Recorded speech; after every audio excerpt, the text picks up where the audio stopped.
I'm going to cover a couple of things in this video. The hand clapping area, how to zoom in, check that out, and play that.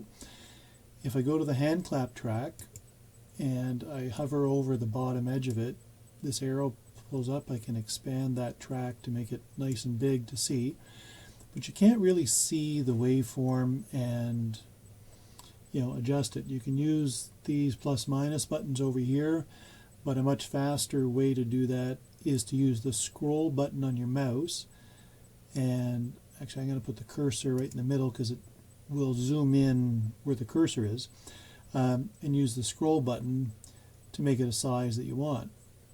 So if I want to sort of see the hand clapping and try and catch that to do myself, I might start the cursor here, I'll play it. I don't know if you can hear that. I'll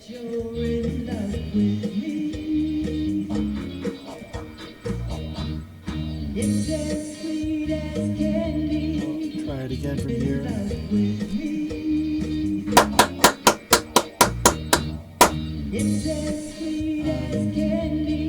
So being able to see that visually can help, and you can back it out a little bit more if you'd rather see more of the screen, and that will help you to both see it and hear it, and maybe help with timing. So this has got 9, a space, and 1. If I scroll over to another set, this is just a set of 8. The next set is a set of 9 and 1 with a space. And then we have 3 sets in the outro of the song where there's just 8 claps. So the timing and knowing which one is coming is sometimes easier to see when you zoom in. And one other thing here, we'll just go down here. This is your new vocal track, and you can see I've tried to make each track about the same size, but you can see how small the waveform is, how the amplitude is very small.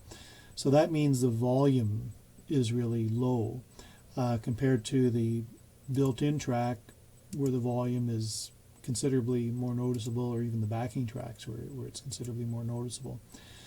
There it's zoomed out, and that's the whole song. That's one of my guitar tracks, that's the lead track,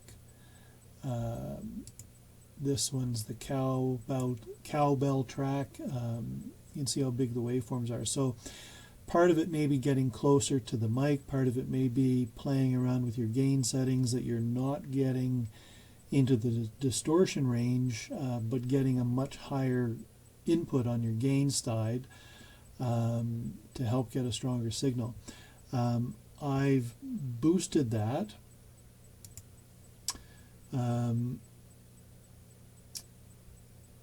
Bit in EQ. The compressor I've used allows me to boost it a bit, and I added some reverb to it as well, and I've done it in a way that allows me to boost the signal a little bit, so I've got it strong enough that it'll work in here.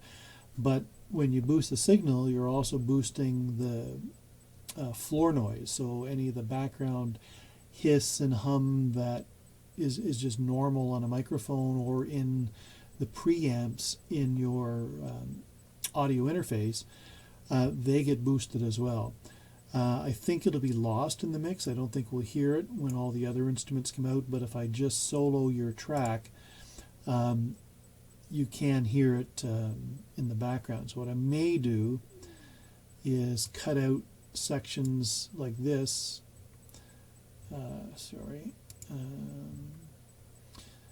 So I might take a section like this and just cut it out because there's no vocal here, but there is some hiss background sound, and that way it eliminates some of it.